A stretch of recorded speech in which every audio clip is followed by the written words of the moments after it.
So, if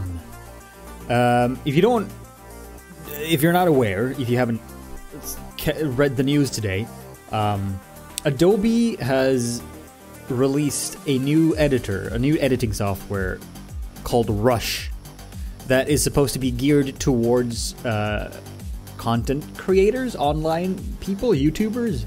I think it's made primarily to make vlogs. Like it seems like it's made to edit vlogs type stuff material in. But it seems kind of decent for that kind of stuff. They have like a little tutorial that you like click what they want you to click for like 5 minutes just to like get a lay of the land, and there's like a couple of test clips, and I mean it seems very. If you've ever used iMovie or Final Cut, the latest Final Cut, it seems kind of similar to those. Everything sort of auto orients and auto aligns and snaps around. There's not a lot of features in it in terms of if you compare it to Premiere, but it's also not a replacement for Premiere. If you have the computer power and the knowledge to use Premiere, I would still always recommend that. But I want to try it out. I don't know if I can do like the tutorial learn. Can I do the tutorial again? Oh shit, no, it's just opening. Okay, it's just opening a website. Okay, never mind. So I'm just gonna try it for my purposes, like editing gameplay. Does it cost as much as Premiere or After Effects? I don't think so. I think it's a cheaper version. But they also have like a month free trial, but it is cheaper than the other ones because it's geared to it. It's also not as fully functional as like Premiere and stuff, so it should be. Yeah, it is. But since it's also geared towards like YouTubers, pretty much, it's supposed to be a very accessible kind of thing, which I very much appreciate that they do. And you can even like, I'll show you when we get to that part, but you can even like export stuff straight from here to YouTube itself. And they have like presets for Twitter, Facebook, YouTube, Instagram. Like you can just like the program does everything for you in terms of those things, which is kind of cool.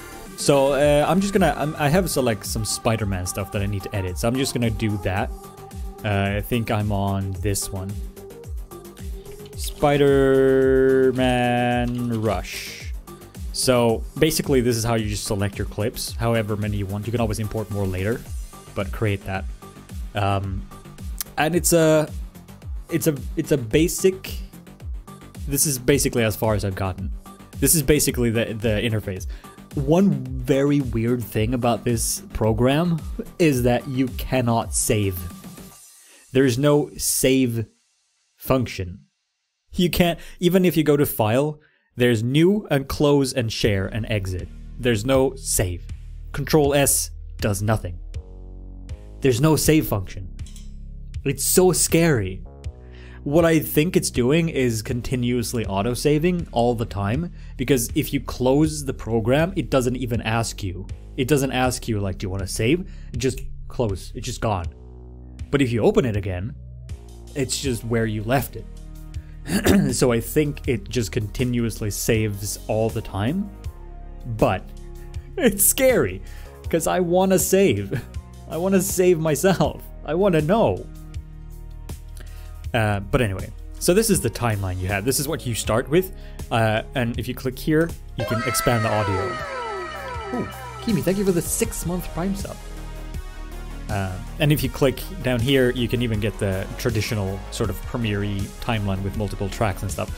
One thing I've noticed is that this video file has 2 audio tracks baked into it. Because when I record stuff with OBS, I record on 2 separate audio tracks. One is the game and one is the voice. In Premiere, you get 2 audio tracks, one for the game and one for the voice. In here, you do not. It compounds the audio into one single track, regardless of the file that you're using. Which is a shame, but at the same time, very much understandable. Because you're not really gonna, if you're editing, what this software is made for, like vlog stuff, handy cams, phone footage, GoPro footage, like, you know, just like rough, like throw it in there and cut it up and post it. It's fine. You're not going to have multiple audio tracks anyway. So I don't blame them for like not including that multiple track audio feature. I'm fine with that. It's a shame, but I'm fine with it, you know? For the purpose of this software. But let me just like show you some of the stuff that they do have in this game. So, in this piece of software. Oh yeah, it's definitely, I mean, it's targeted towards beginners and like people who probably are editing on laptops that aren't as powerful as a desktop PC, or people who are editing on the go. I know that this, apparently anything you cut up in here, anything you edit in here, you can open that project in Premiere as well. And also Rush is available on desktops, on tablets, on phones, so you can continue the same project on your mobile device. This sounds like an ad. It's definitely not an ad. I'm just saying what I know about the software. So you can continue editing on your like phone or whatever, because everything is cloud saved. Unless you manually turn that off, but everything is synced to the cloud. So wherever you are, you can just keep going, which is probably the point of it. It's made for like vlogging, on the go type of stuff. So yeah, and you have like it's kind of like see if I cut two pieces out here and I like move over, like you can't like leave a gap. Everything is like snapping to itself, and if I want to rearrange, I just drag and drop, and it auto like orients and sorts itself out. And if I have like two clips like this and I drag the end of it, you see they sort of stick together. I just have like basic transitions here. You have a dip to black, dip to white, and cross dissolve. You just drag it on and it just does the transition. So it's like very like quick and easy and very like simplified in that manner.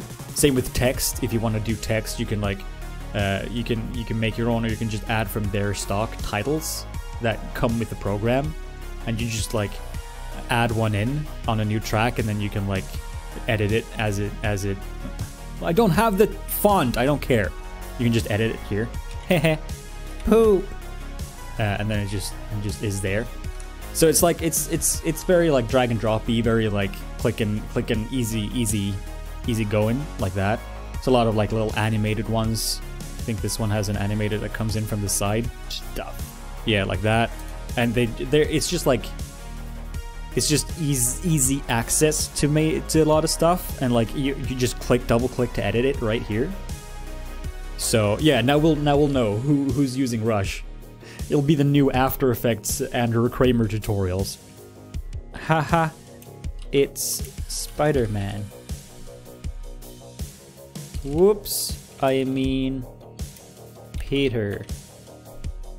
Great, but I'm gonna delete that. So there's all that, and you can like change fonts and whatever, and then you have the transition, and then you have the filters, of course, which is kind of just like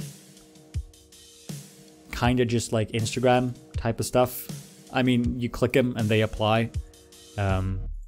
You can choose from these, have none. You can save your own, or you can just go into edit, and it's sort of like a Lightroom kind of vibe, where you have like the default basic like shadows, highlights, temperature, you know, the normal like photo editing stuff, which I like.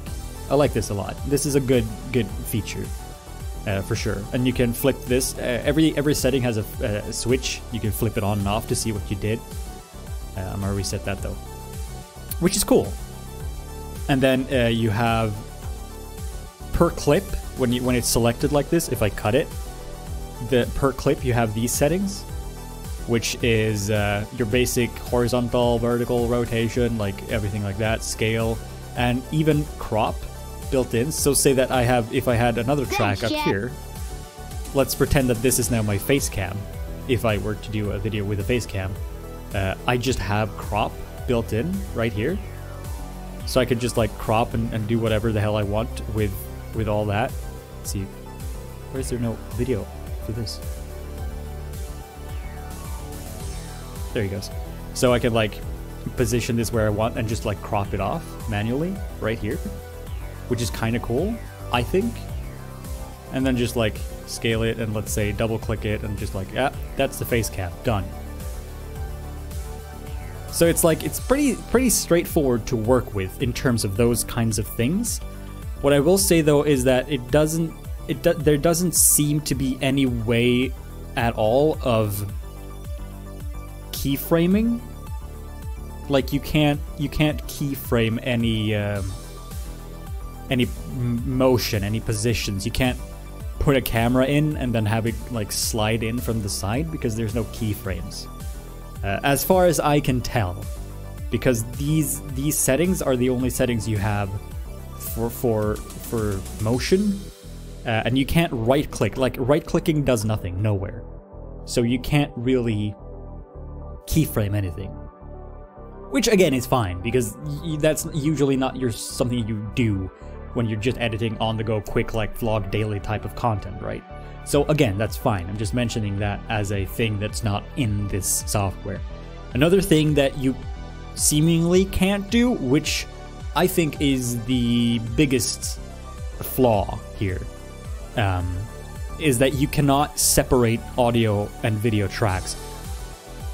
From what I've learned, as far as I can see, because you can't right click it, you can't Control L to unlink it. There's no way to separate video and audio and slide them around independently of each other, which is kind of weird.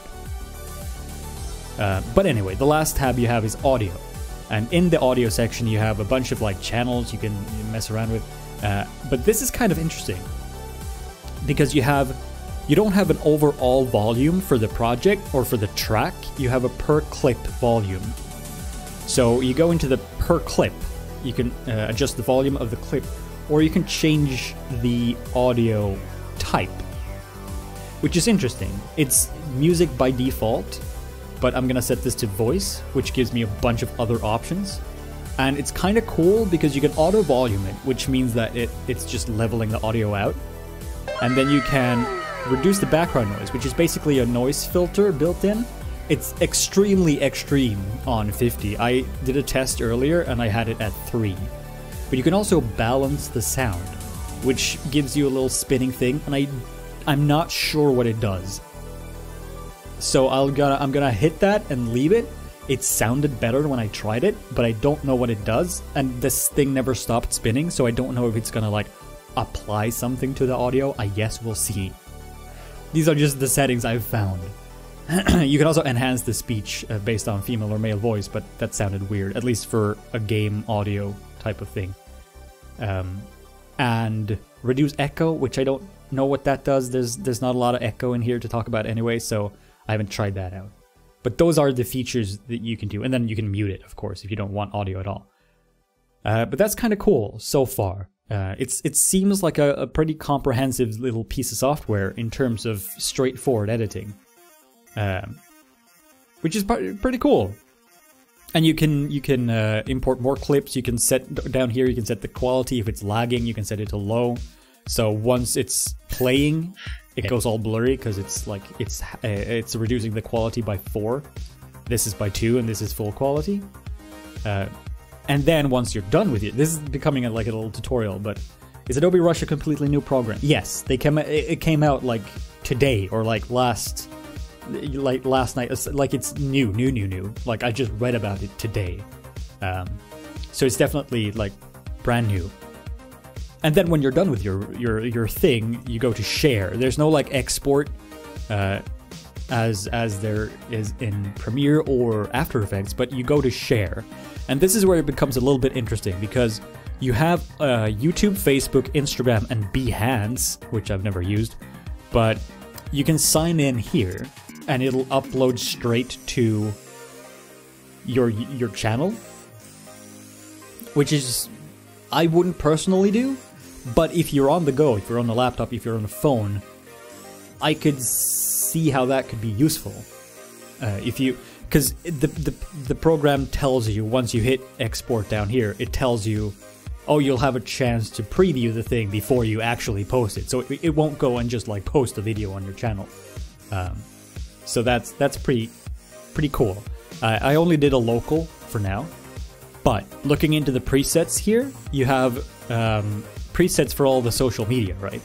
And if you go to the YouTube 1080, you get a 60 FPS 1080 16 megabit file.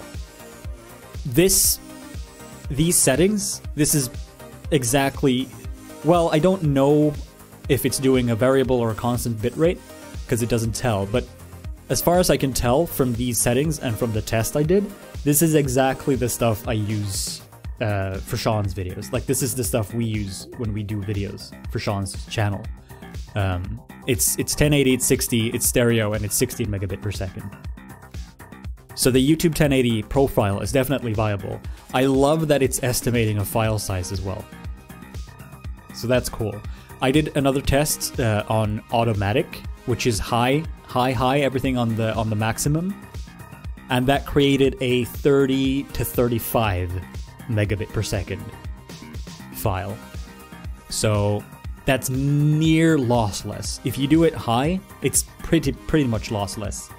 YouTube is going to compress it anyway, so it doesn't really matter. If you go above 20, it's not going to show up on YouTube. But that's pretty cool. So yeah, just saying, I like what they're doing so far, and the fact that this is like came out like today or yesterday or whatever. It seems like a very competent piece of software for the quick and easy type of stuff, for sure. The fact that it takes so long randomly for it to just play the video, like now. Like Oogway. Did you know that or that you can't separate audio tracks from the video? Like Oogway. Did you know that like when I want to add a transition, I have to add it to both. Then I have to deselect it, select that one, and delete it. And sometimes that just randomly takes like 30 seconds. It's sort of a deal breaker. Like Oogway. Did you know that it's a good step. It's a good in-between step for people who want something more than, you know, iMovie, for example. Or someone who wants to try to get into the whole Adobe suite. And it's also cheaper than the other pieces of paid software that they are. Like it's $9.99 a month, and you can also there's also a free version, so you can do 3 projects for free apparently, and there's also like a 30-day trial, as with all of the Adobe products. So no, it's not a bad software at all. As far as anything other than Premiere goes, it's one of the better ones. Like I've tried what is it called? Filmstro, something like that. And I've tried DaVinci, and I've tried Vegas, and I've tried this. I would rather work in Vegas over this, but this is not bad. If you do want to try editing, or if you want to try getting into editing, and you need something that's easily accessible, not complex, not overwhelming, there's not 4,000 features that you're not going to use anyway, I would say go with this. I would recommend this. If there's a way, or if they optimize it better so that it's not so slow, and if they also add a way to separate video from audio tracks so that I can crossfade the audio without also having to crossfade the video and then deleting the crossfade on the video. But I do feel that that's a weird thing to do, to not have a save option. Because you can't save at all, but anytime it crashes or you close the program and then you reopen it, it's just where you left it. So obviously it's saving a lot, like it's continuously saving, maybe even on every action you do. As soon as you change something, it'll save, which seems extreme to me. And I'd much rather...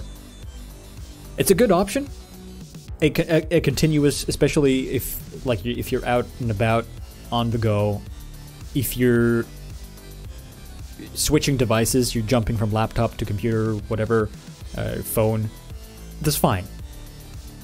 But I would love to see then an option to turn off auto-saving, like work locally. I mean, the target audience for this program is basically solely Casey Neistat. Like, it's that type of, like, it's a daily vlogger on the go, someone who needs to import footage from their phone. You can open the same project on your phone. You don't have to sync your files over to your computer first or to Dropbox first and then open the project on your computer and then import the files. Like, you can just open the same project on your tablet, on your phone, and just import the files and then switch over to your laptop and continue edit. Like, it's made for people who do daily vlogging with several different cameras and sources, who needs to be able to edit on the go while they're like out and about, waiting in an airport or whatever, you know? That's the target demographic. It's people who vlog and who need to edit, do basic editing without fancy effects on the go. Which I'm sure it's fine for. Like, it's not necessarily made for editing down let's play content or streams with multiple audio sources, or like huge files that's like 2 hours long and like several, like tens of gigabytes. So maybe that's contributing to the performance issues. I get that. I'm not the target demographic, but I still wanted to try it out.